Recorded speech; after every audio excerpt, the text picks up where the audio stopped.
Welcome to the Mental Mastery Show, where your host, Max Wigan, interviews world-leading experts from sports, business, and psychology on what it takes to unleash your potential and master your mind. Let the show begin. Welcome back, ladies and gentlemen, to another episode of Mental Mastery. I'm super excited to share this episode with you because today's guest is none other than one of my own personal heroes, two-time Olympian and World Championship silver medalist over 800 meters, Nick Symmonds. After a hugely successful track and field career, Nick switched careers. He started his own business called Run Gum, in which he now pursues success with the same dedication and vigor that he used to win races and set records during his running career. And so I'm super excited to talk to him about going all in on your dreams, about committing as much as you can, and then really making the most out of your potential. So hope you enjoy it, guys. So Nick, welcome to your show. Super excited to have you today. Yeah, thanks for having me. One of the things I love most about your story, about all the successes that you've had and everything, is actually the beginning of your journey. Because you didn't start out like most professional athletes, right? Sort of on the top of the game, getting a full ride to a big school. But you actually started out in a D3 school, no scholarship, no assistance, no anything, and still went on to just dominate American distance running for so many years. So can you share some of that backstory with our listeners of like how you went from seemingly nothing to that? Definitely an unusual way to get to the Olympics. Typically you see a kid that, is fast on the soccer field or great on the track, and they get picked up by some coach, and that coach takes them on to university, and, the rest is history.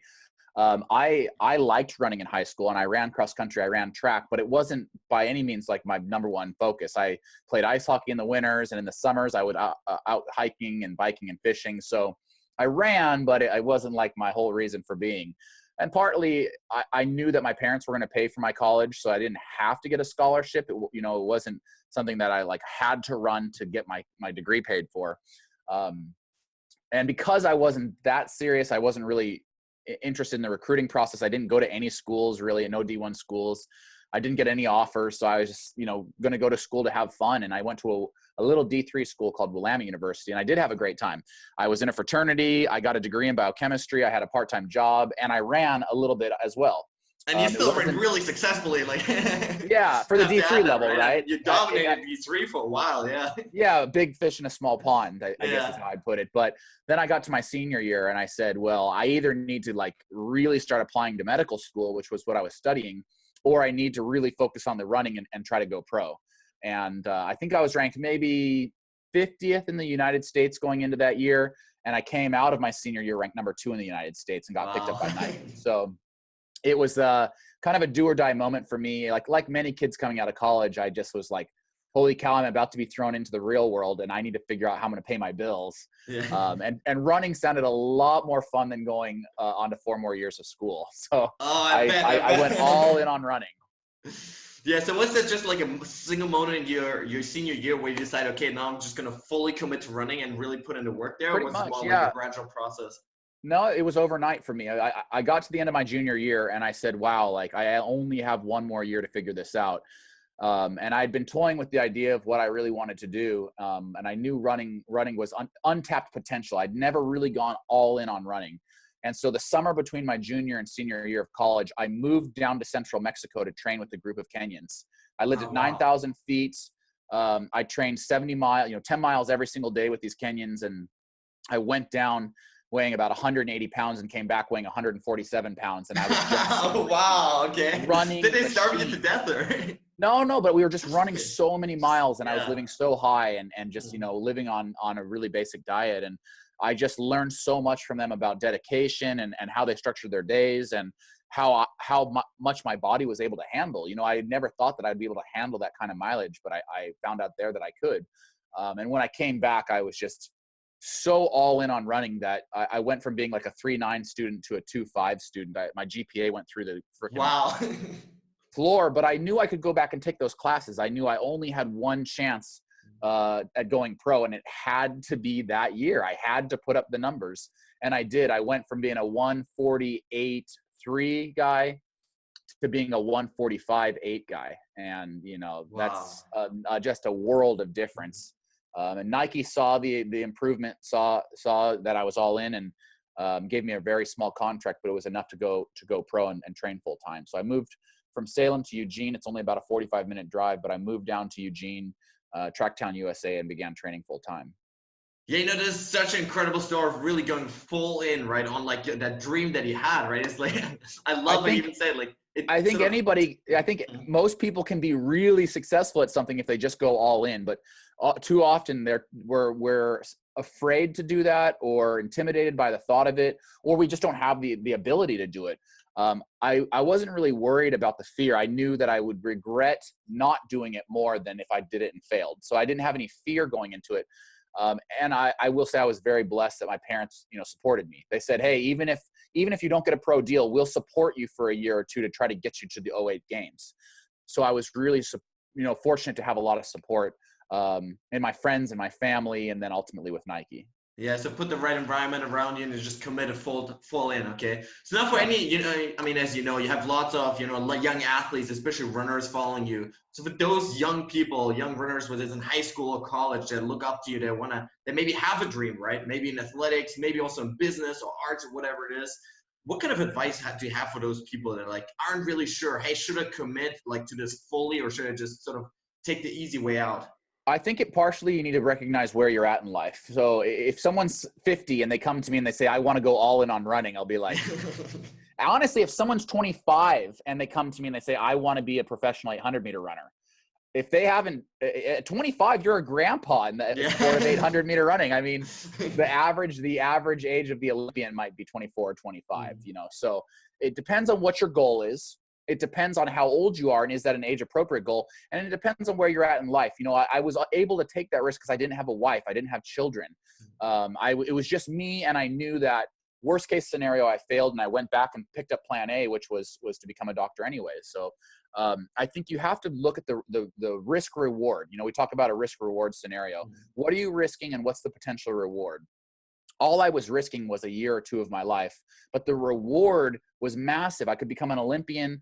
I could rewrite my future. I could make potentially millions of dollars running. So the risk reward at that time in my life made sense. So anyone who's listening that wants to go all in, the younger you are and the more realistic and the better the risk reward. If you add all those things in, it might make sense for you to drop everything and go all in. Well, I love that way of looking at like risk reward, right? And especially for young people, right? This is really, I think, a huge way to really think about and use a frame to really look at their life goals, right? And see like, hey, is this actually worth pursuing, right? Because in the beginning, like you said, right, you have nothing to lose, right? If you don't have family yet, if you don't have kids yet, if you don't have all of those obligations yet, it's just the best time of your life to really go full in, right, on whatever dream that you have, right? So I absolutely love that. Now let's talk a little bit mental training, right? Because I mean, Nick, you were always one that always performed when it really mattered most, right? You won USA track and field nationals outdoors from 2008 till 12, right? 5 years in a row, which is just absolutely amazing. So what kind of mental training did you have to make yourself like so consistent year after year after year to really be at the top? I think for me, the best thing that I ever had was a little bit of a lazy streak. Not so lazy that I would skip workouts, but lazy enough that I was like, I recognized that I couldn't be bringing an A+ product 365 days a year. You hear these gurus or these coaches that say you need to show up with an A+ product 365 days a year. Sounds like a great way to burn out to me. Yeah. And so I always just laughed. I'm like, that's not possible. What I could do was bring, a B+ product, 6 months out of the year, and then kind of bring an A-, getting pretty good for like 3 months. And then I could be on for 6 weeks out of the year. And for runners, this is really critical. We call it periodization, right? And you can apply it to anything, but there are times where you just need to be present. You just need to be logging time, logging miles on your feet. But there are also times where you need to really focus, really be all in the moment. And I'm talking about championship running. And so in the fall, for example, when we weren't racing, I'd work out. I was working hard, but I wasn't that focused. I'd eat a cheeseburger if I wanted a cheeseburger. I'd drink a couple beers. Like I wouldn't treat it quite like a lifestyle as I would when it was June and I was about to race for a US title. Then I was really doing everything right. But I knew that if I tried to keep that mantra year round, I'd burn out. And so you see a lot of people that go through this huge ups and downs during their career because they're trying to be on every single day, and it's just not possible. Well, I love that idea of really actively also taking the recovery time, also from a mental perspective, right? So that like you don't have to be on like 365 days a year, right? But also You have to. mentally, just to recharge, right? I always found like those were some of the best times every season was like after the season ended, right? And you're just able to, run through the woods, goof off, like not care really, like, is this like a 6 minute pace or 6:30 pace? Like it didn't matter, right? Doesn't I think, there are times of the year where it really matters, yeah. and there are times of the year where it doesn't matter at all. And the great athletes understand the difference. Yeah, for sure, for sure. Love that at all. Now, talking about great athletes, what are some of the lessons that you've learned? I'm sure you've trained over years with just a lot of amazing athletes. Where do you kind of like lessons that you've learned from other people as well on really how to show up at your best? Yeah, I think that I've always been inspired by some athletes' ability to really work hard. I would say I worked hard, but I wasn't like a Galen Rupp type work hard. I mean, that kid works hard. Yeah. Any of the marathoners, I'm just always just mind is blown at how hard they work. I've also learned a lot from the sprinters. I would say they work hard in a different way, but they have fun. They have more fun. I think you see some longevity from sprinters because they have so much fun with their sport. So I learned, to have a little more fun and maybe be a little more carefree on race day, the way some of the sprinters are. I think that at that level, everybody understands that it takes a certain mindset to be great. It takes a certain level of commitment and dedication and sacrifice. And so when you're sitting at a world championships or an Olympic games and you're looking left and right, there is that common thread across all the athletes that they are willing to make the sacrifice to be great at something. For sure, 100%. I mean, you have to be totally committed, right, to get to that level of performance, really. And Absolutely. yeah, it just reminded me because 2 years ago, so I met Neil Schumann, whom you may know, Yeah. our last like Olympic Was he an business runner Olympic from Germany in 2000? 2000 exactly. He Yeah. won the H100. Huge fan of him. And he once mentioned, he once had this quote, something along the lines, and I'm paraphrasing here because it was in German, but it's like 800 meters, he said, is the perfect distance because it's the ideal mix between sprinting, so the 100 meters, and the marathon. Because you need both the speed and the endurance, right? Is that Absolutely. also how you feel about the 800 Yeah, meters? I tell everyone it's a hybrid event. I say, it's the fastest event where you break from lanes, so you need to have tactics. Yeah. You need to have enough speed to get out. You need to have enough speed and power to close. It is unlike any other event. The 1500 is really more of a distance race that's often negative split. The 1, 2, and 4, you stay in your lane. So it's truly a sprint with an endurance a component to it, and you need tactics because you're not going to get to stay in your own lane. So it's a beautiful event. It's also a horrible event in some ways. Very painful. I would say the thing I liked most about it was very unpredictable. Of all the events, it's probably the most unpredictable. And that can work really well for an underdog like me. I was an underdog in most races. And if you study the event, if you train right for it, and if you go into it with an open mind, you can pull off some really incredible upsets. And I liked that about it. Love that. Yeah. So did you have any kind of visualization exercise you did before races? Or Yeah. really, what do you do then to get sort of used to this unpredictability of the event, like you said? I think part of it's just being in a lot of races. You see a lot of different things. But yes, I did use visualization before every single 800. I would spend, hours beforehand imagining, okay, if it goes out fast, what am I going to do? If it goes out slow, what am I going to do? If someone gets tripped, what am I going to do? How are the other people in the race going to behave? What's the last 100 meters going to look like? Visualizing myself winning that last 100. How am I going to celebrate? I would literally think about how I'm going to celebrate Wow, love my that. win. You literally have to think about it before you can actually make it a reality. Wow, I love that. So do you do that mostly before, Olympic Games and stuff, or really even sort of like, Before every race. Before every every race, single yeah. race. And I think that's another important takeaway. Treat, your season opener the way you're going to treat the Olympic Games, not necessarily from a preparation and focus standpoint, but teaching your body to go through that process of getting ready for competition. It's like preparing it for battle. And your body recognizes when it's time to game up. So whether it was, the season opener or the Olympic final, my warm-up was the exact same. Yeah, so you really had that feeling of like been there, done that, if I'm getting it right. Of like you've just done this 100 times before, right? Same so you're not freaking routine, out. same preparation, same food, same supplements, just everything. Like my body knew when it was time to game up.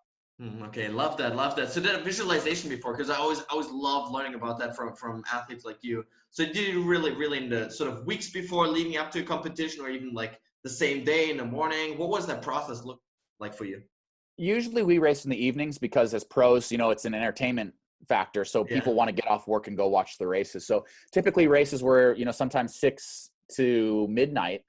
So I'd wake up, I'd go for a little shakeout jog, maybe a mile or two, eat some breakfast, go, call my family or watch a movie, take a nap. And then I would really say I started my proper pre-race preparations probably 4 to 5 hours out. I'd have a little lunch, a turkey sandwich or something, take a shower, prep my gear, go to the track, practice some visualization, listen to some music, chew some run gum, get amped up for the race. Then I would do my warm up, and then I would try to go and kick people's butts on the track. I love that. You did really well on that. Yeah. For sure. Now, in the last couple of years, Nick, you switched from running to your business career. Yes. Also very successfully. You mentioned Run Gun, right? Your new brand. So, do you feel like athletics helped you, become a better businessman, or what do you, any kind of lessons that sort of, Yeah. were able to I cross think over? I think there are some characteristics of successful athletes that translate really well into business. Hard work, perseverance, dedication, those things all translate really well. The hard thing is that the life of an athlete and the life of a businessman are two very different Oh things. yeah. As an athlete, you really only have one thing to do each day. You wake up, you train, you check the box, and then you have It's like you countless nap the hours of rest of the downtime. Yeah, day. lots of free time. Yeah. Um, and some of the biggest challenges is just figuring out how to spend all that free time. As a businessman, you have almost zero free time, and I'm constantly trying to restructure my day to make it more efficient, to make sure I get all the things that I want: time with my family, time in the gym, time out running. And when you're a business owner, it just sucks up all of your free time, all of your work time, all time gets drawn into Yeah. the business. So I do take a lot of the characteristics of what made me a successful runner and apply them to business. But I do sometimes miss the daily structure of a pro athlete's life as opposed to the life of a business person. Oh, for sure. I mean, it sounds like a dream, at least to me, being able to run professional really It is, yeah. and spend that time just doing what you love, right, on a daily So basis. it was a really great way to spend my 20s, and I think into my 30s I was kind of ready to try something new. But man, I can't think of a better job than traveling the world and staying fit and having just a ton of fun along the way. Oh, I bet. I bet must have been an incredible experience. Now, over the last couple of months, we've seen you on social media with lots of athletic challenges, right? Where there's Yeah. you're running the world record in a beer mile, racing college students for $100, all these really cool challenges. So, is there a way for you to sort of connect again with the competitive side now that your Yeah. athletic career, quote unquote, is over? I, Or I still love setting goals, whether, it's trying to break 11 seconds for 100 meters, which yeah, was my big goal this year, or just like you said, just having fun, trying to set world records on the track, like dribbling a basketball for a yeah, oh mile. yeah, That was a fun one. I, still gonna I take my think shot that, at that. I think it's great to set goals. I think it's great to share those goals and bring people along for the ride. So I do that on YouTube, I just want to show people that there's life after, competitive running. So whether you're retiring from competitive running after high school or college or as a pro, there's still a million races out there, Oh, whether yeah. it's a 5K or a turkey trot or a marathon or the 100. Track and field, or running more specifically, is an event that you can do for your entire life. Keep setting goals, keep training, keep challenging yourself. And if you can bring your family and friends and fans along for the ride, well, that's, all the more fun. I love that. It's such an important point because I remember when I was running college, most of the guys I ran with, they just completely stopped afterwards. They were like, "Hey, it's like this daily grind for 4 years in college, where you Yeah. meet every day and you run." And then afterwards, they were like tired, Do they were nothing. exhausted, they didn't have Yeah. goals anymore. They were like, "Oh no, let's play some basketball, but that's it, right?" Yeah. So I think it's so important, like you said, just to find the fun again in running, right? And maybe it's Yeah, not in that's the like thing. setting PRs anymore, right? But like, I'm not like saying I'm going to train 7 days a week and I'm going to do doubles Monday oh through yeah, Friday. exactly. No, I did that. I proved I can do that. Now Yeah, I'm you like, did that long enough. I wonder how fast I could dribble a basketball for a mile. Like I'm Yeah. just having fun with it. Yeah, definitely some great challenges. Yeah, for sure. Love that. Now, on this show, we always love to celebrate failures as a sort of stepping stone to success. So, do you have any favorite failures within your athletic or your business career that later helped you actually become a better version of yourself? I think probably my earliest failure was on the soccer field, and it ended up being the biggest turning point in my life, right? Because I was a competitive soccer player from the age of 6 up until about 14. Oh, wow. And it was only because I wasn't a great soccer player that I said, I need to go find another sport. And I went to cross country, so I think it's okay to be crap at something, whether, that's painting or singing or basketball or, I'm crap at all of those things, but I was really, not the greatest soccer player. And so I said, well, I wonder what I can be great at. You have to try 100 things before you find the one thing that you were born for. And I tried every sport under the sun. And unfortunately, at the time, I was great at running. I didn't want to be great. Unfortunately. I wanted to be great at hockey or soccer or some of the sports that I loved more at the time. But I tried everything, including something that I maybe thought I didn't want to be good at, and I ended up being great at it. So you have to be you can't be afraid of failure. You have to embrace failure with the understanding that you're going to learn from those failures and move on, right? I think failing is okay. Failing is good as long as you're learning the lesson along with that failure. For sure, I love that. So did you actually enjoy running in the first place, or was No, it really when you just got back? Yeah, really hated it. I hated it. No I liked being outside, running through the trails in Boise, Idaho. I liked the social aspect of it. I loved my teammates. But the actual act of running, I hated when I was a kid. And I just did it because I was very good at it. And I learned to love it. I love it more than ever now, but I probably didn't really start enjoying it until I became a professional. Wow, that is so interesting that you actually were so good, right? And didn't even yeah. enjoy it at the beginning. Love that. No, that's what it's you an said acquired before, taste for sure. Yeah. It's so important that you should try 100 different things, right? And because most people I think are afraid to even try, right? They are. So many people I talk to, right? They have all these ideas, different things they might want to try, but they never actually try anything, right? And they just keep thinking in their head, oh, this might be nice, this might be nice, this might be nice, but they never actually try those things to see, hey, can I really get good at this, or can I really enjoy the process? And so I think, like you mentioned, just trying it out, right, is so important. You got to try things, and you got to give it a fair chance, right? If I'd gone out for cross country and said, well, I'll try, one race. Actually, I had a pretty good first race, but if I'd gone out and had a bad race, you put yourself in it for a season. Give yourself clear goals, clear metrics. Okay, did I hit my goal? Am I seeing progress? Like Run Gum, for example. When we launched this business, I thought it was going to do $1 million its first year. It did not.